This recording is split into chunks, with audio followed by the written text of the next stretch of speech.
क्या तुझे अपने प्राणों का भय नहीं? किसके बल पर यह सब तूने किया है?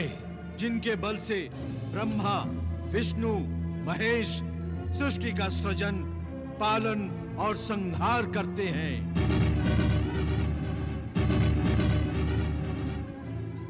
जिन्होंने शिव धनुष तोड़कर सभी राजाओं के गर्व को चूर चूर कर दिया। बंदर को अपनी पूंछ बड़ी प्यारी होती है। तेल में कपड़ा भिगोकर इसकी पूंछ पर बांध दो और इसे आग लगा दो।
नगरी को ध्वस्त कर सकता है तो उसका स्वामी क्या नहीं करने का सामर्थ्य रखता होगा।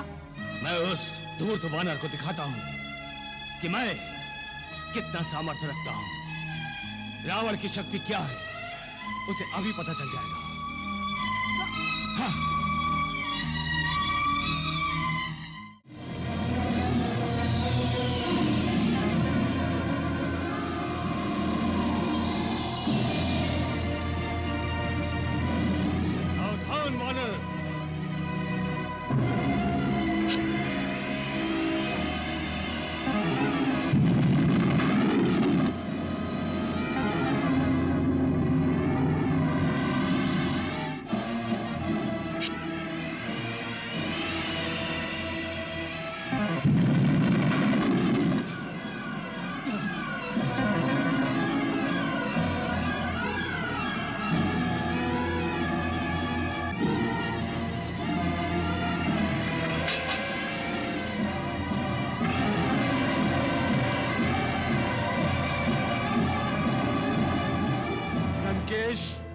भगवान की कृपा से मुझ में इतनी शक्ति है कि चाहूं तो तुम्हारा वध कर सकता हूं, किंतु करूंगा नहीं। इसलिए नहीं करूंगा कि प्रभु की आज्ञा नहीं है, इसलिए तुम सुरक्षित हो। किंतु तुम सुरक्षित नहीं हो वानर। अब मैं भगवान भोलेनाथ द्वारा प्रदान किए गए अस्त्र को प्रकट करके तुम्हारा विनाश करने जा रहा हूं।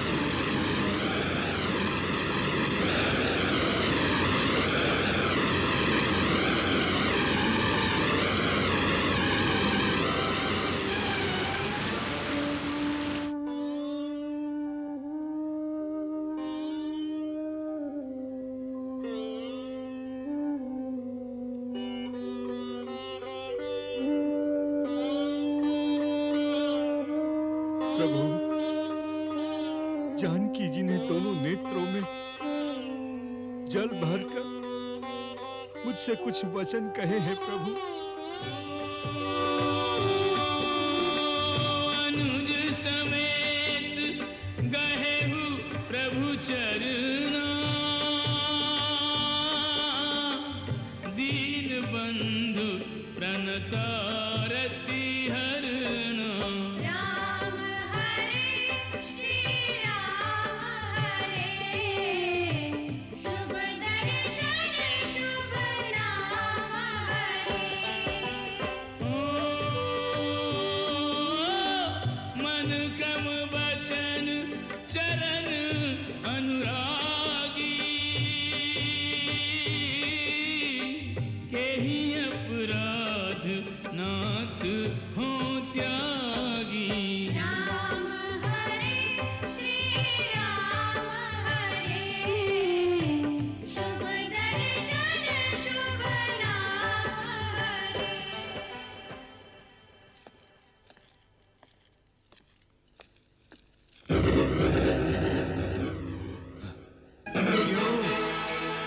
चकित रह गए ना?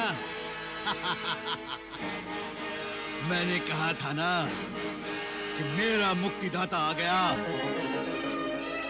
बहुत घमंड था ना तुझे कि तेरे कारावास से कोई बाहर नहीं निकल सकता। पवन पुत्र हनुमान का एक गदा प्रहार हुआ और तेरा कारावास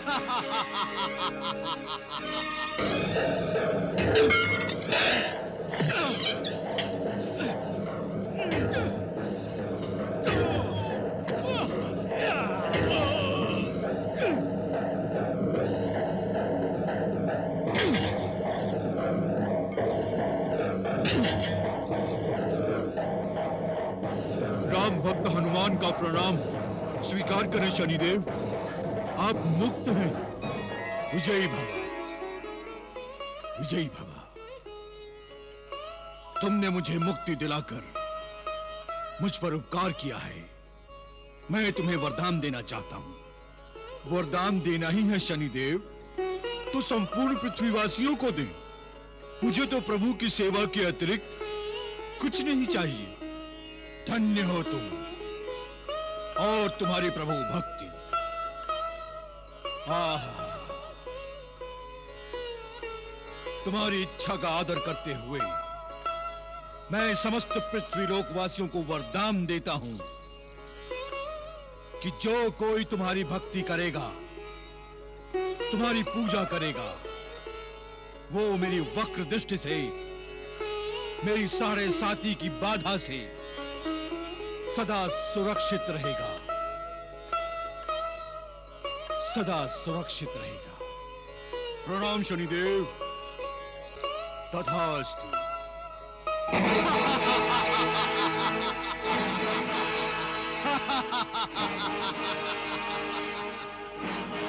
किंतु रावण, तू मेरी वक्र दृष्टि से सुरक्षित नहीं रहेगा। दशानन, पवन पुत्र हनुमान प्रभु का परम भक्त है। उसका तेरी लंका में आना ही तेरे लिए संकेत है। जा, प्रभु की शरण में जा। अब भी समय है रावण, अब भी समय है, समझ जा। अन्यथा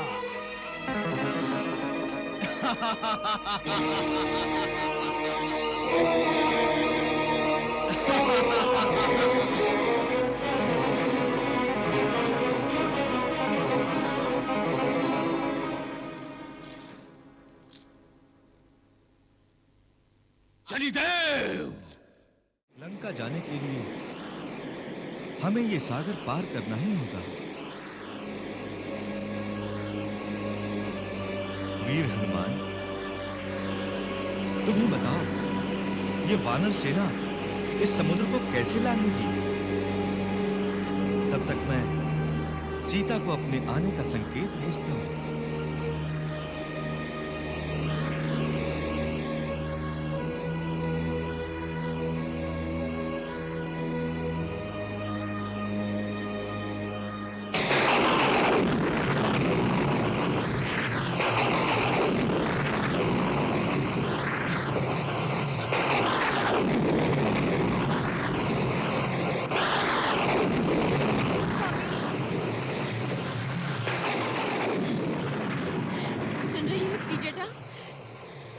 प्रभु के धनुष की टंकार है।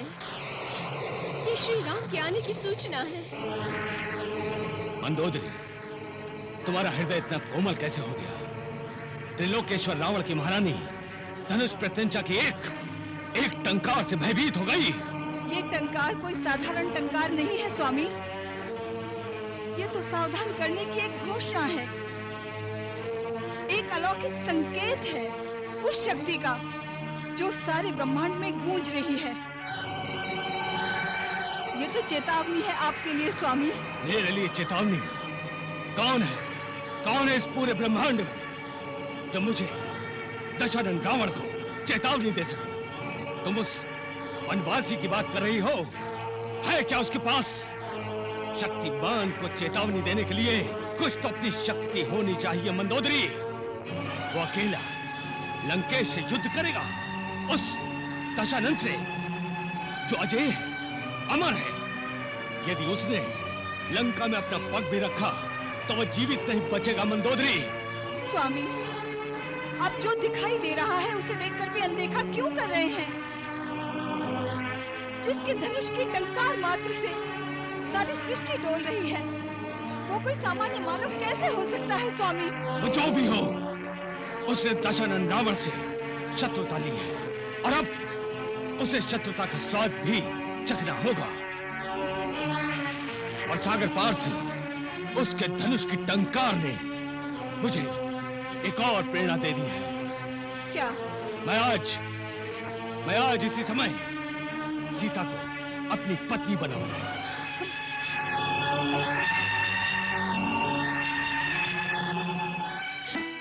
मेरे प्रभु आ रहे हैं, श्री राम आ रहे हैं, अपनी सीता को लेने आ रहे हैं। अब मैं शीघ्र ही यहाँ से मुक्त हो जाऊंगी। अवश्य।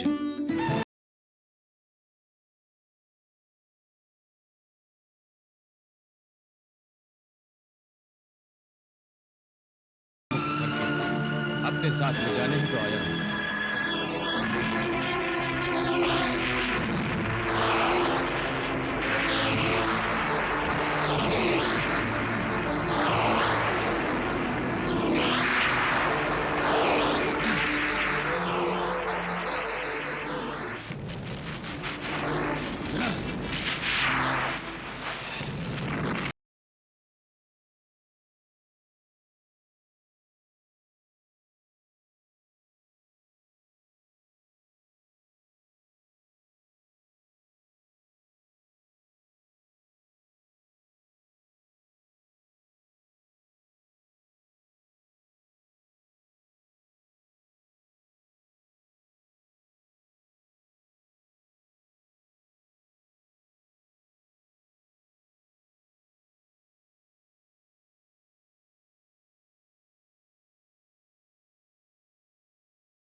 अपने पापों में और वृद्धि मत कर। तेरी मृत्यु की घोषणा प्रभु श्री राम के धनुष बाण ने दे दी है।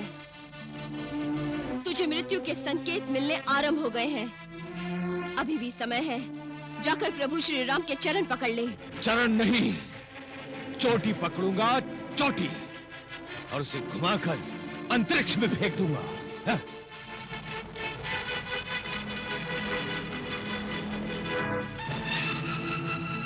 नारायण नारायण।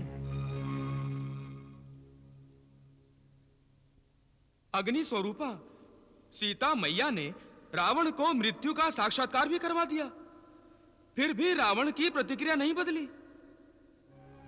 उसके क्रोध का तापमान तो और भी ऊंचा हो गया है।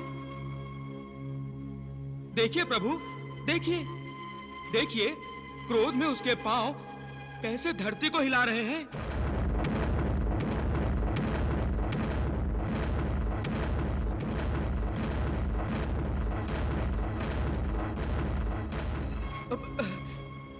ऐसा क्यों प्रभु, क्यों?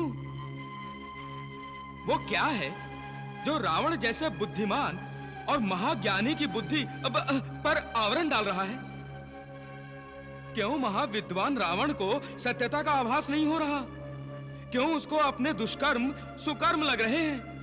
क्यों श्री राम में उसे भगवान के दर्शन नहीं हो रहे? क्यों प्रभु, क्यों? अहंकार देवर्षि, अहंकार। उसकी अंतरात्मा पर अहंकार का इतना मोटा आवरण चढ़ा है कि उसे उसकी बुराइयां, उसके पाप कर्म भी पाप नहीं लगते। सब कुछ जानते हुए भी वो साक्षात परमेश्वर से भिड़ जाने की धृष्टता कर रहा है। देवर्षि, अहंकार ने रावण की बुद्धि ऐसी भ्रष्ट कर दी है कि वो अपने साथ साथ समस्त राक्षस जाति को उस कगार पर ले आया है जहां से विनाश आरंभ होता है। त्रिदेवो, रावण तो अहंकार में अंधा हो गया है, किंतु उसके साथी, उसके पुत्र, उसके भाई, उन्हें सच्चाई का साक्षात्कार क्यों नहीं हो पा रहा? वो भगवान का तेजस्वी रूप क्यों नहीं देख पा रहे हैं? देवर्षि, रावण के भाई विभीषण ये जानते हैं कि श्री राम प्रभु के अवतार हैं, इसीलिए तो उन्हें रावण का सीता हरण करना अच्छा नहीं लगा और वो आज भी अपने भ्राता रावण को समझाने का प्रयास कर रहे हैं। नारायण नारायण। महाराज, मेरी प्रार्थना मान लीजिए, सीता को आदर सहित उनके पति के पास पहुंचा दीजिए, यही नीति है। विभीषण, तुम जानते नहीं कि तुम क्या बोल रहे हो। तुम हमें थूक कर चाटने के लिए कह रहे हो। तुम जिस नीति की बात कर रहे हो, उस नीति का निर्माण हम करते हैं। हम जो बोलते हैं वो नीति है, हम जो कहते हैं वो धर्म है। नहीं भ्राताश्री, ये अधर्म है और यदि आप इसी अधर्म पर अग्रसर रहें तो हमारे सारे कुल का विनाश हो जाएगा। मैं आपके चरण पकड़कर विनती करता हूं कि आप प्रभु श्री राम। विभीषण, रावण के सामने किसी अन्य को भगवान कहना मूर्खता ही नहीं, ये लंकेश का अपमान है, अपमान। तुम जो चाहते हो वो रावण कभी नहीं करेगा। रावण को अपना यश प्रिय है, वो युद्ध में अपना सिर कटा सकता है, परंतु बढ़ाए हुए पग को वापस लेकर अपने कुल को कलंकित नहीं कर सकता। सीता लंका से अब नहीं जाएगी। इसके लिए मुझे युद्ध भी करना पड़े तो मैं करूंगा। यदि तुम अपनी बहन सुपर्णखा के प्रतिशोध को अनीति समझते हो और लंकेश्वर के धर्म को अधर्म, यदि तुम्हारे मन में सीता के लिए सहानुभूति है और उस शत्रु राम के लिए श्रद्धा,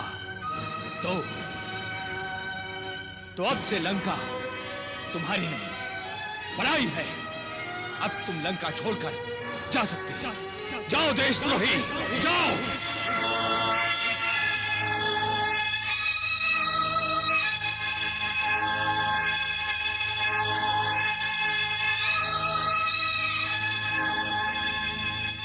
काकाश्री, पिताश्री ने तो आपके मन की बात कह दी।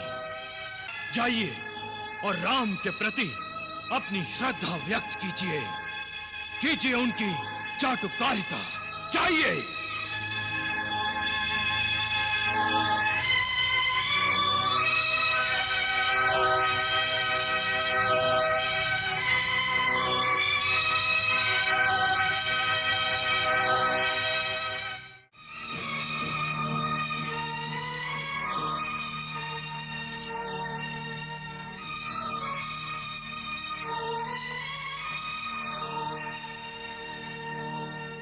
स्वामी,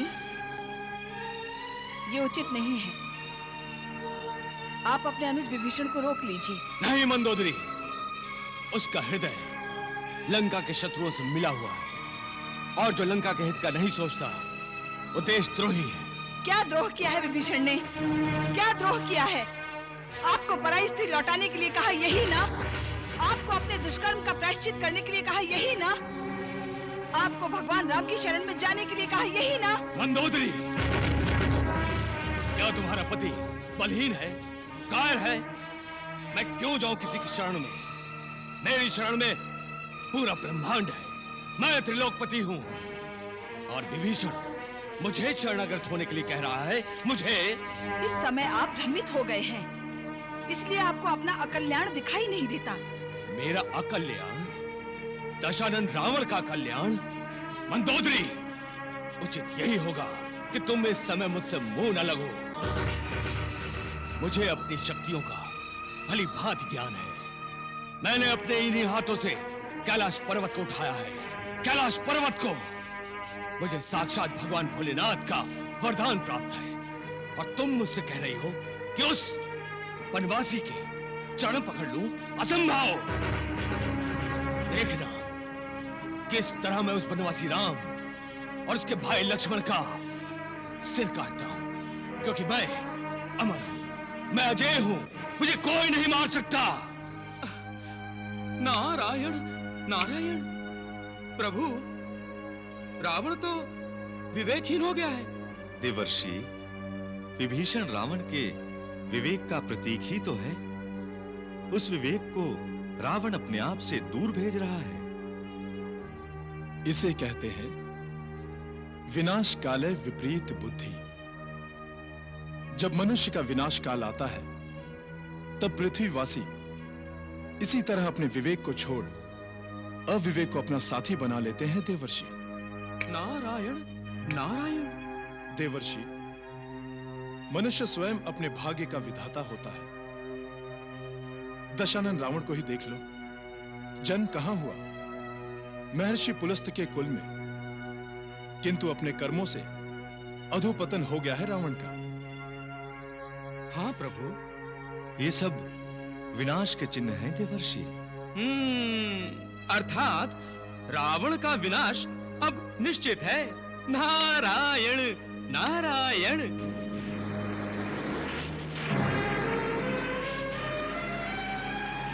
समुद्रदेव,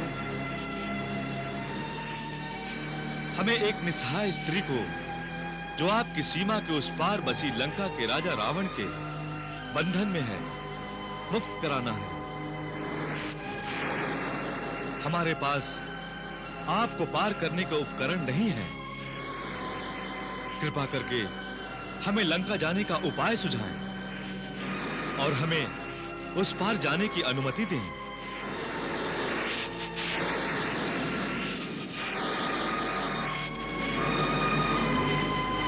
समुद्रदेव, हमारी प्रार्थना पर ध्यान दें और हम पर कृपा करें। समुद्रदेव, आप मुझे विवश कर रहे हैं। रावण के बंधन में मेरी पत्नी सीता है और आप मेरे और मेरी पत्नी के बीच में बाधा बन रहे हैं। मैं राम अपनी पत्नी सीता की रक्षा के लिए वचनबद्ध हूं और जो कोई भी हमारा मार्ग प्रतिबंधित करेगा वो हमारा शत्रु है। इसीलिए मैं दशरथ पुत्र राम आपको सावधान करता हूं।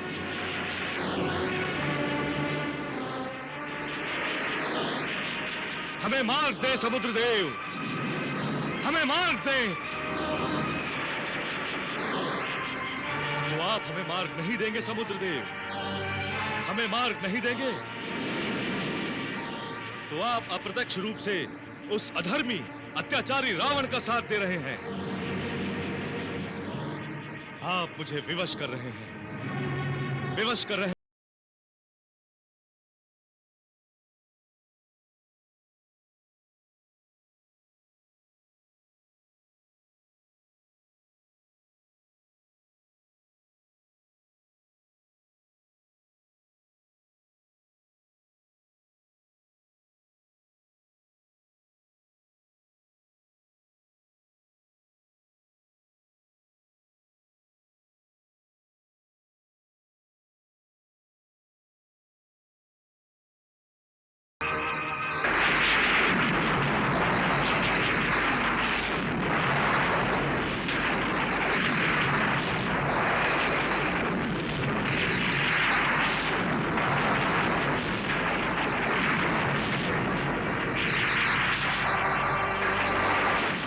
क्षमा प्रभु, क्षमा।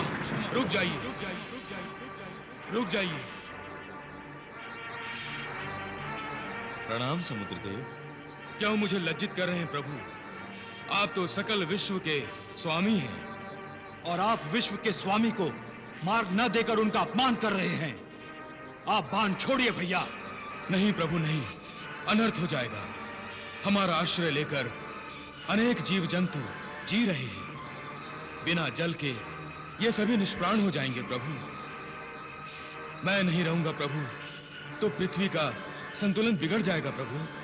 किंतु यदि आप इसी तरह बाधा बने रहे तो हम लंका कैसे जाएंगे?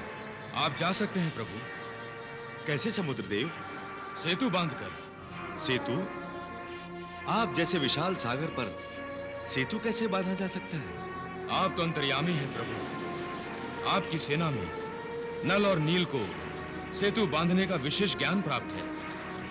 ये दोनों इस विषय में विशेषज्ञ हैं। उन्हें उन पत्थरों की पहचान है जो हमारे जल पर तैर सकेंगे। वैसे पत्थरों का प्रयोग करके आप लंका जा सकेंगे प्रभु। ठीक है समुद्रदेव।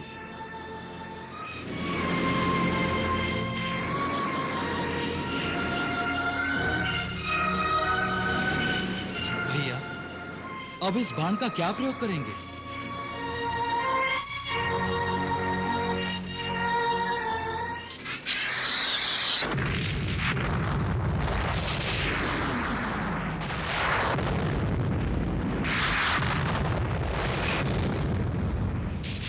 रावण, अंतरिक्ष में जलती हुई आग देखकर क्या अपनी लंका जलती हुई याद आने लगी?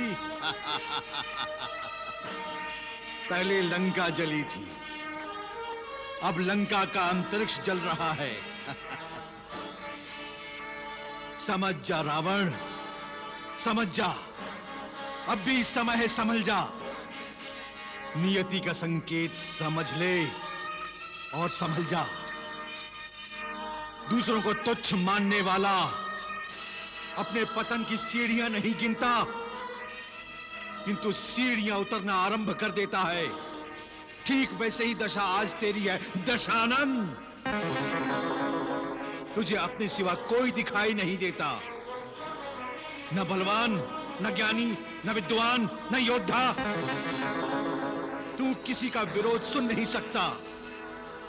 तेरी भलाई करने वाला, तेरी भलाई सोचने वाला तुझे फूटी आंख नहीं भाता। चाहे वो तेरी अर्धांगिनी मंदोदरी हो, चाहे तेरा भाई विभीषण। कुछ और सत्कार शेष है शनिदेव। पहले इसे तो पूरा होने दे। अपने पांव रोक कर सोच। तूने विभीषण जैसे शुभ चिंतक को नहीं, विभीषण मेरा छोटा भाई होते हुए भी वो मेरा शुभ चिंतक कभी नहीं रहा। वो शुभ चिंतक है राम का। किंतु विभीषण तेरी अच्छाई है, विभीषण तेरी विनम्रता है, विभीषण तेरा विवेक है। विभीषण है तो रावण सगुण है, और विभीषण नहीं तो रावण निर्गुण। शनिदेव, ये रावण स्वयंभू है, स्वयंभू। इसे किसी विभीषण की आवश्यकता नहीं। रावण जो चाहे कर सकता है। नहीं रावण, अब नहीं। क्यों? क्योंकि अब मैं तेरी राशि में आ गया हूं और मैं तेरी मृत्यु को एक एक पग तेरी ओर बढ़ते देख रहा हूं। अच्छा, तो तुम मेरी मृत्यु देख रहे हो? हाँ रावण, हाँ। क्यों देख रहे हो? मैं तुम्हें फिर से बंदी बनाकर पहले तुम्हारी आंखें फोड़ता हूं।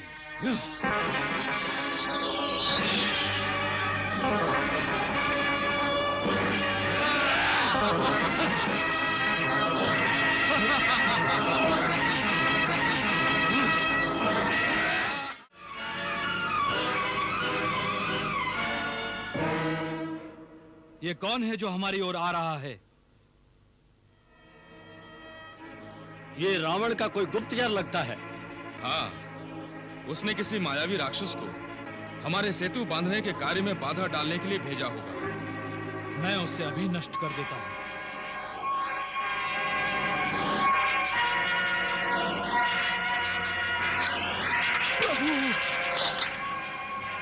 रुक जाइए सौमित्र लक्ष्मण, मैं आपकी शरण में आया हूं और शरणागत पर प्रहार नहीं करते।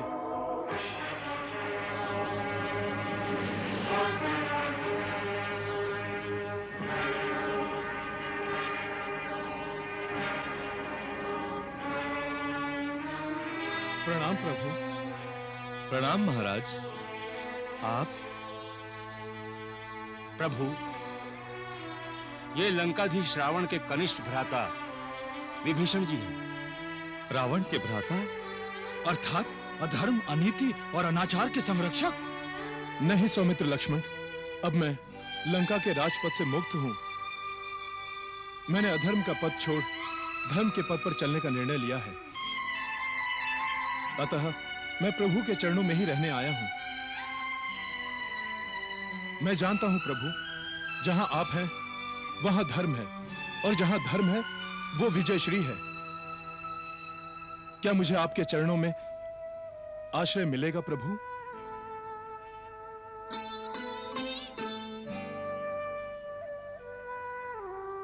ये निर्णय तो आप ही को लेना है प्रभु। हमारा हृदय हमसे कह रहा है कि हम महाराज विभीषण को अपना मित्र समझें और मित्र माने।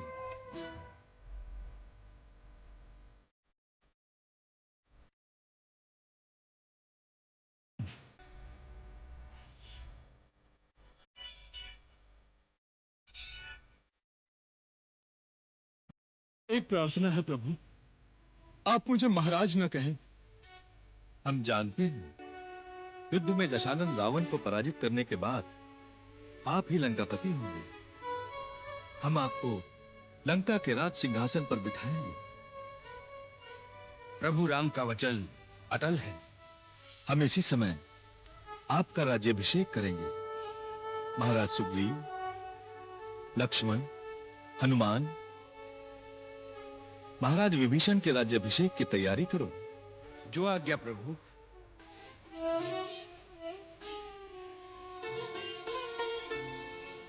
ऊंच नीच जाने नहीं, जात पात माने नहीं, कृपा सिंधु राम कृपा भक्तों पे लुटाते हैं। वृक्ष हो के वानर हो, सूर्य के निशाचर हो, शरण जो आते हैं अभय दान पाते हैं। ये क्या कह रहे हो गुप्तचर? ऐसा संभव नहीं है। परंतु यही हुआ लंकेश्वर। राम और सुग्रीव ने उनका राज्याभिषेक किया है और सारी वानर सेना के सामने उन्हें लंकाधिपति घोषित किया है। मैंने उनकी जय जयकार सुनी है।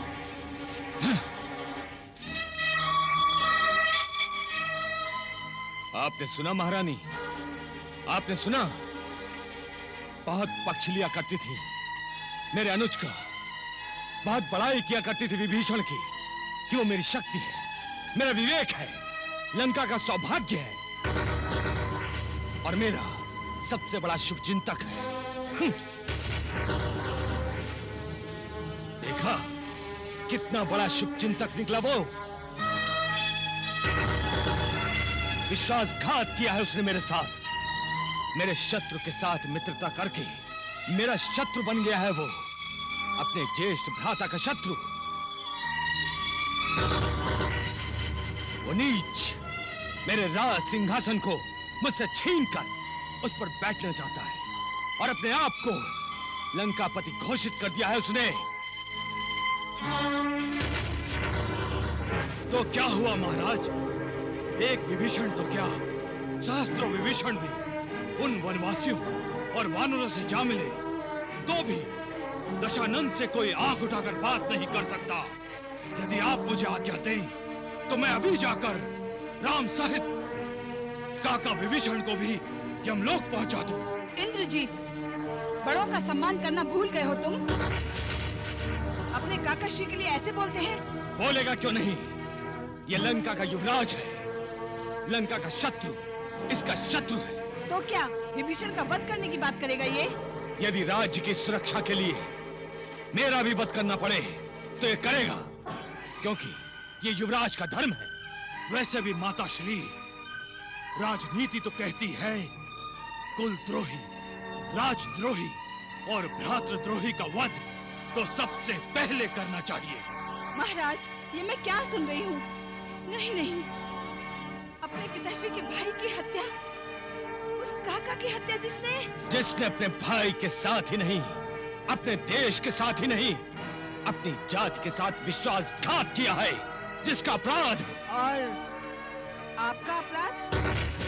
मेरा अपराध? क्यों? सीता का हरण क्या अपराध नहीं? और उसी सीता के कारण अपने भाई को देश निकाला देना क्या अपराध नहीं? विभीषण आपका भाई है, आपका अनुज है, और सीता? सीता कौन है आपकी? जरा ध्यान से सोचिए स्वामी, जिस दिन से आप उस स्त्री को लंका में लाए हैं, लंका का सुख चैन ही खो गया है। नित्य कुछ न कुछ अमंगल हो रहा है। अपयश ही अपयश पा रहे हैं आप स्वामी। एक सीता के लिए क्या क्या नहीं खोया आपने स्वामी, क्या नहीं खोया। अब और क्या क्या खोना चाहते हैं आप। मेरी प्रार्थना मान लीजिए स्वामी और सीता को लौटा दीजिए। नहीं मंदोदरी, एक बार नहीं, कितनी बार कह चुका हूं। रावण एक बार अपना पग बढ़ाकर उसे वापस नहीं लेता। सीता लंका में आ गई है तो वो लंका में ही रहेगी। और विभीषण लंका से चला गया तो लंका से सदा बाहर ही रहेगा। अब उसका मृत शरीर भी लंका में नहीं आएगा मंदोदरी।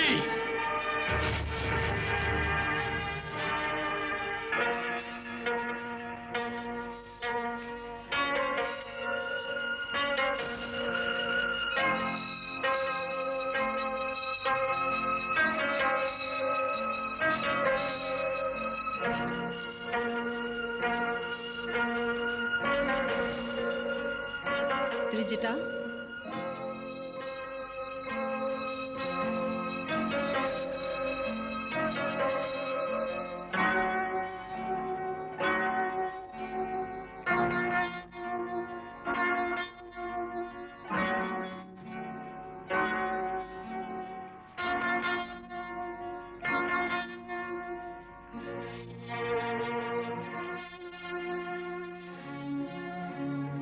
मैं महाराज लंकेश्वर की महारानी मंदोदरी हूँ।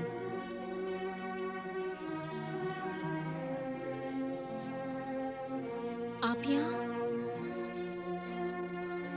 मेरे पति सत्य ही कहते थे। तुम सचमुच त्रिभुवन सुंदरी हो सीता। तुम्हारी इसी सुंदरता से आकर्षित होकर मेरे स्वामी अपना विवेक खो बैठे हैं। तुम नहीं जानती, तुम्हारे यहाँ आने के पश्चात उनके सोचने का ढंग ही बदल गया है। वो किसी की बात सुनने को तैयार ही नहीं है। किसी का परामर्श उन्हें अच्छा नहीं लगता। वो नीतिवान है, परंतु अब अनीति ने उन्हें अपने पाश में बांध लिया है। वो धर्मज्ञ है, वेदज्ञ है, परंतु अब धर्म और अधर्म के बीच का भेद उन्हें दिखाई नहीं देता और ना ही सुझाई देता है। स्त्री हठ विख्यात है, परंतु मेरे स्वामी का हठ मानो जैसे अटल हो गया है। और इसी में मुझे लंका का विनाश दिखाई देता है। उनकी सोच में और उनके कर्मों में जो परिवर्तन आया है वो तुम्हारे कारण। अतः पूरी राक्षस जाति की भलाई और लंका की भलाई के लिए मैं उनकी आज्ञा के बिना यहाँ आई हूँ। आप क्या चाहती हैं? मैं इस बंदी गृह से तुम्हें मुक्त कराने आई हूँ।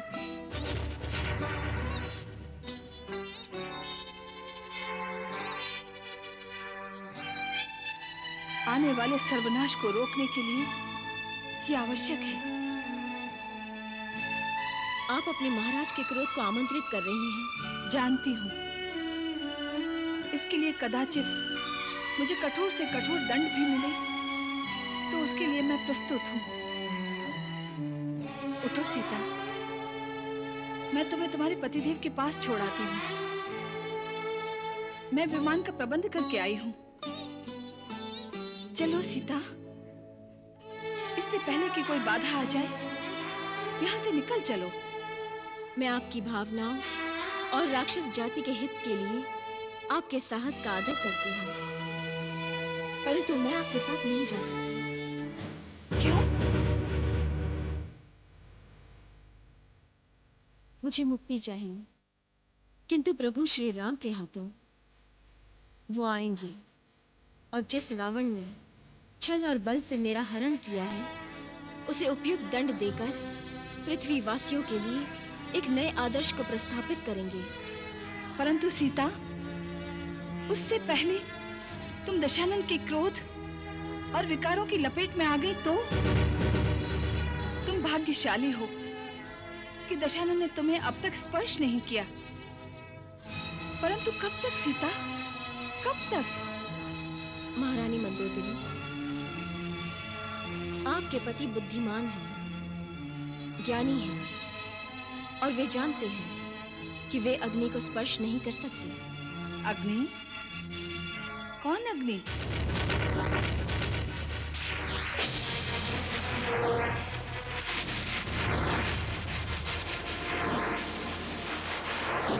मैं ही वो आग हूँ जो रावण जैसे अधर्मी और अत्याचारी का विनाश करने आई हूँ। एक बात बताओ महारानी मंदोदरी, लोग समझते हैं लंका दहन हनुमान ने किया है ना? नहीं, लंका दहन मैंने किया है।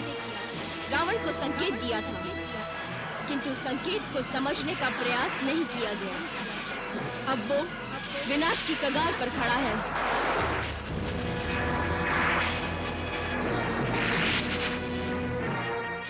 तुम कोई साधारण स्त्री नहीं हो। कौन हो तुम?